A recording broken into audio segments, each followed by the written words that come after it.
From being a medical practitioner who was meant to save lives to using his scalpels to harm patients, this is a medical horror story. However, most patients trusted this doctor to save their lives, but they ended up begging for their lives. But how in the world's name can a doctor be involved in this horrific crime? What were his intentions or reasons for committing such a hideous crime? Keep watching till the end to find out. A trusted doctor believed to be under the influence in the OR and had patients' lives on the line. He was acting as a serial killer, and he was seriously maiming the patients. This story is more than a medical nightmare. It is a real-life case, according to former patients and authorities, of a psycho with a scalpel. He possibly did sound like the worst doctor in America. Now it's one of Kelly Martin's favorite times of the year, Christmas. When the devoted wife and mom opens her home and bountiful garden to friends and family, she made every single person that she came in contact with feel so special and important, but one little slip would turn everything upside down. Unfortunately, Kelly Martin's family was getting Christmas decorations down from the attic, and the daughter was handing her a box when she missed a step on the ladder and fell backward. The holidays come and go, but the pain in Kelly's back lingers. She had done some exercises and some physical therapy, and still, the pain continues. Kelly isn't one of those people who likes to complain about her problems, but who wouldn't jump at the chance of being pain-free for good? And that's when Kelly meets Dr. Christopher Duntsch, a new hotshot neurosurgeon with an impressive resume and a slick infomercial. However, he seemed highly intelligent, and when he talked, it seemed like he knew what he was talking about.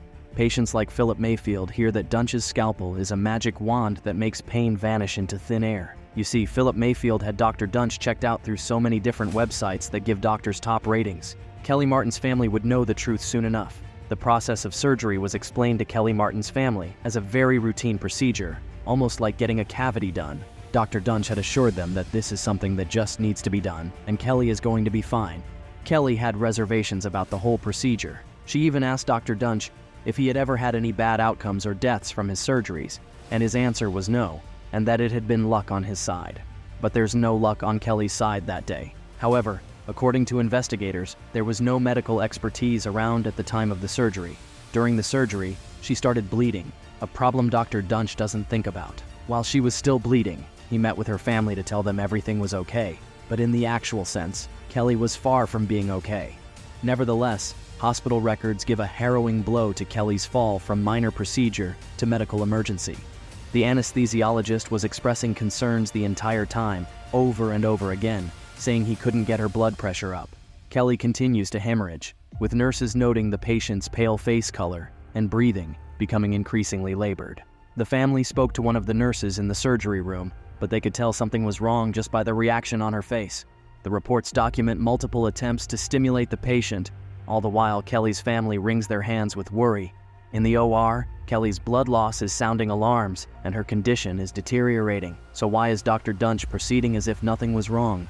He didn't address the problem. He should have noticed that Kelly was not in a good condition and then found the bleeding spot and stopped it, but he didn't, and then it was too late. Kelly bled to death. Internally, all her blood spilled out into her abdomen area, leading to that final terrible note from the OR CPR stopped, and the patient expired. The surgical team shuffles into the waiting area with the terrible news. Dr. Duntsch never said a word to the family of the deceased or even gave them eye contact. The reason for Kelly's death is simple. He called it a medical miscalculation. Something was definitely wrong. As it turns out, this medical miscalculation wasn't an isolated case. With only 18 months in this small part of Texas, it's a spree of medical mayhem that's unprecedented. What does it all have in common? It had the same healing hands as Dr. Christopher Duntsch. And while Kelly Martin's family demands answers, the history of Christopher Duntsch comes chillingly to light. Who is this Christopher Duntsch? Engrossed in this captivating video? Don't miss out on more intriguing content. Hit that subscribe button to join the Unsolved Files community. Plus, show us some love by giving this video a thumbs up. Your support fuels our growth. Big thanks if you've already subscribed or liked the video. Christopher Daniel Duntsch, born April 3, 1971, is a former American neurosurgeon who has been nicknamed Dr. D and Dr. Death for gross malpractice, resulting in the maiming of many patients' spines and 2 deaths while working at hospitals in the Dallas-Fort Worth Metroplex. Duntsch was accused of injuring 33 out of 38 patients in less than 2 years before his license was revoked by the Texas Medical Board. In spite of the fact that Christopher Duntsch was born in Montana, he spent the most of his childhood in Memphis, Tennessee. Both his father, Donald, who worked as a physical therapist and a Christian missionary, and his mother Susan, who worked as a teacher, supported him. He was the oldest of the 4 children. He is a graduate of Evangelical Christian School, which is located in the Cordova neighborhood of Memphis. While there, he excelled as a football player. Duntsch began his collegiate football career at Millsaps Collegiate, where he played for the Division III team. Subsequently, he transferred to Colorado State University, where he played for the Division I team. Later on, former teammates stated that despite Duntsch's dedication to training, he was not talented enough to play the game. After moving back to Memphis, Duntsch enrolled in Memphis State University, which is now known as the University of Memphis. When Duntsch had reached the end of his eligibility for football, he made the decision to pursue a career in medicine instead. Following the completion of his undergraduate degree in 1995, Duntsch went on to advance his education by enrolling in a rigorous MD-PhD program. After finishing the MD-PhD and neurosurgery residency programs at the University of Tennessee Health Science Center in 2010, he went on to finish a spine fellowship program at the Semes Murphy Clinic in Memphis. After completing his residency, Duntsch had engaged in less than 100 surgical procedures. During the course of their residency, neurosurgery trainees often take part in additional than 1,000 surgical procedures, but this was an exception to Duntsch. At first, Duntsch concentrated a great deal of his attention on the PhD portion of his degree. Not only did his name appear on a number of articles and patents, but he also participated in a number of innovative biotechnology firms. However, by the time he met Young, Duntsch had racked up more than $500,000 in debt. He made the decision to pursue a career in neurosurgery, which is a discipline that has the potential to be quite profitable. Duntsch relocated to Dallas in the year 2010. He was successful in convincing Young to accompany him, and she decided to do so because she had spent most of her life in the Dallas before. When he submitted his application for a job, he appeared to be exceptionally qualified on paper. He had completed a total of 15 years of training, which included medical school, residency, and fellowship, and his curriculum vitae consisted of 12 pages with single spacing. Moreover, Duntsch said that he had received a doctorate in microbiology at St. Jude Children's Research Institution, where he had graduated with a high honors degree. However, the institution did not have a microbiology doctoral program available at the time that Duntsch was reportedly attending. Everyone in the neurosurgical community became aware of the fact that a shady doctor was on the loose when the news spread around the community. But the issue is it possible to stop him? Lee Passmore, a medical investigator for Collin County, experienced chronic pain and limited mobility as a result of Duntsch's actions. During that particular procedure, Duntsch cut a ligament that was not normally touched, misplaced hardware in his spine, placed a screw that kept the hardware in place in an incorrect location in his spine, and stripped the threads so that it could not be removed. In spite of the fact that Duntsch had not stripped the threads, he had also put the screw in a position that would have resulted in Passmore bleeding out if it had been removed. Afterwards, vascular surgeon Mark Hoyle, who had aided with the procedure, noted that Duntsch appeared to be unaware of the significant amount of blood that was occurring. As a result of Duntsch's behavior, Hoyle grew so agitated that at one point he physically restrained him. Later on, he confronted Duntsch and informed him that he was a dangerous person. Because of Duntsch's actions, Hoyle began to question whether or not he was sane. However, in an unbelievable twist of fate, Lee is on desk duty when the fax machine starts buzzing. In the office of the medical examiner, the case that had been brought in was the one involving Kelly Martin. To what extent did the office of the medical examiner attempt to determine the circumstances surrounding Kelly Martin's death? They were trying to determine the cause of the death, but it's not the name of the deceased in the fax that caught Lee's attention. There was a cover sheet that came through that had Dr. Duntsch's name on it with medical records. As the pages were coming through, he sat there reading through them, and it was just surreal. It was surreal because Lee himself was recovering from a botched dung surgery and nearly suffered the same tragic fate as Kelly Martin. Lee Passmore claims Duntsch's work is beyond shoddy. Lee Passmore, Kelly Martin, and so many more lives destroyed by Dr. Duntsch sounded an alarm in Dallas medical community. The assistant surgeon couldn't take it anymore, and he told the medical board that Dr. Duntsch was dangerous and needed to be stopped. But Duntsch doesn't stop. He resigns from Baylor Hospital and sets up shop at Dallas Medical Center. Once Duntsch picked up a scalpel again, the results surprised no one. Then there's Mary Efford, now imprisoned in a wheelchair, and Jeff Glidewell, who was left with a big hole in his gut and for months couldn't eat or drink anything because it would just spill out into his neck. All of these traumatic cases add to the tragic case of Floella Brown, whose surgery causes a stroke that takes her life. Duntsch is like a wrecking ball in Scrubs, ripping through Dallas. The Texas Medical Board finally revokes his license, and then the lawsuits bring Duntsch's darkest secrets to light. A friend who used to party with Dr. Duntsch and wanted her identity concealed during this deposition revealed tales of a dangerous Jekyll and Hyde concealed under Duntsch's lab coat. She revealed that Dr. Duntsch will go on to a drug party all night, knowing quite well that the next morning he will go to work, making his rounds out of all places at St. Jude's Children's Hospital. This was a constant problem, which he believed made him better in the operating room. He called them his narrow stimulants. And how long did this party, this drug party, go on that night? All night to the next day. Till the sun came up? Well beyond the sun came up because Chris had to go to work the next day. And he went. How did you know he was going to work?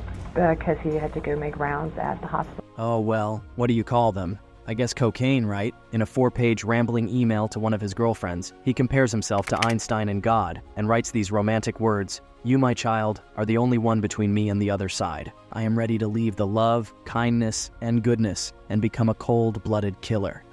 Broke, unhireable, and dangerously unhinged, the Star Doctor continues to fall.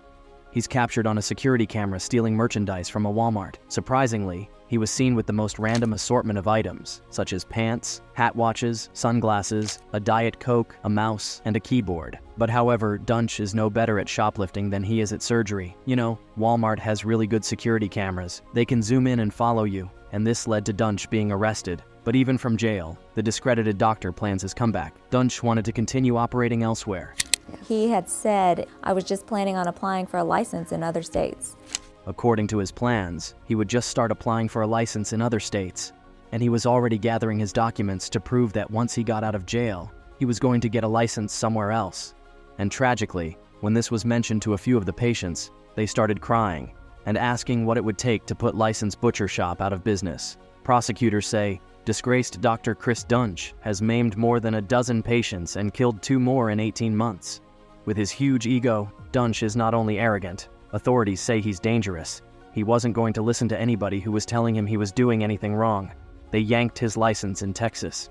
But what scares everyone the most is that Duntsch is prepared to pack his doctor's bag and take it on the road. There may be only one way to stop him. The district attorney's office of Dallas County steps in with criminal charges.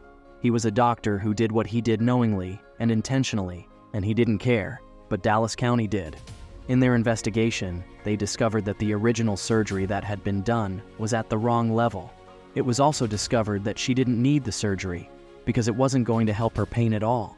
It was at this time that Michelle Shugard and Jacqueline Lambert led a legal dream team that found a way to stop the scalpel of Christopher Duntsch for good. Subsequently, they found out that Duntsch ended up with 5 counts of aggravated assault with a deadly weapon and causing serious bodily injury. Counts of aggravated assault with a deadly weapon and causing serious bodily injury, and then 1 injury to an elderly person, which is the one that we actually went to trial on. And then 1 injury to an elderly person, which is the one that brought them to the trial. Those deadly weapons were, of course, his hands and his scalpel, and that elderly person was Mary Efford. Now, in order to free himself, he tried to convince the jury that he knew quite well that what he did to Mary was wrong because he had done it previously with the same outcome. Mary Efford's testimony against Christopher Duntsch tugs at the heartstrings of every juror. Even fellow doctors throw the reckless Duntsch under the bus. After the Kelly Martin case, I called the Texas Medical Board and I said, listen, we've got real issues with this surgeon. But where was the Texas Medical Board when Dr. Duntsch was botching surgeries and killing people on the operating table? One would have expected that the Texas Medical Board would step in, stop him, and protect the patients. But they didn't do that. Melinda Lehman is Duntsch's attorney, and even she can't defend him as a doctor. Now, the real sucker punch is yet to come, this heartbreaking testimony from an unbelievable source, Jerry Summers. Jerry Summers was Duntsch's best friend, and today he is so crippled it's difficult for him to go anywhere. Is this difficult for you to talk about? Yeah. Prosecutors are making special arrangements for him to testify from his home as another victim of the doctor's bungled surgery. However, the first thing he remembered after the surgery was not being able to move, and that kind of got him freaked out.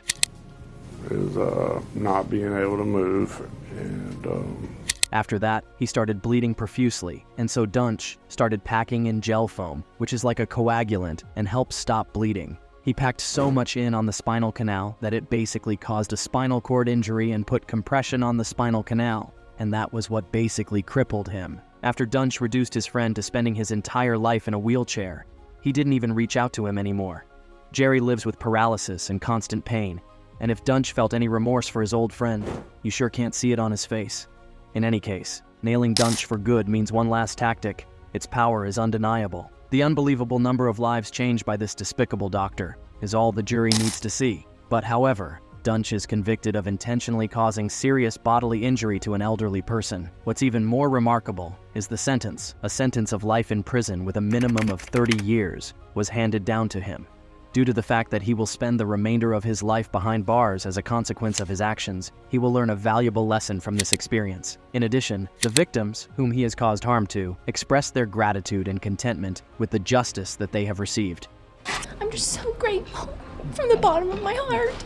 This will not bring my mother back, but it is some sense of justice for all of the families, for all of the victims. Are you satisfied with the sentence Duntsch got? Well, if you think he deserved more, let us know in the comment section below. As if these crime stories weren't spine-chilling enough, brace yourself for an unsettling revelation. Even influential figures can be entangled in dark mysteries. Intrigued? Well, I won't spill all the secrets. Dive into the next video on your screen. What really happened in Paradise Island? The case of Jeffrey Epstein. Don't keep the suspense waiting any longer.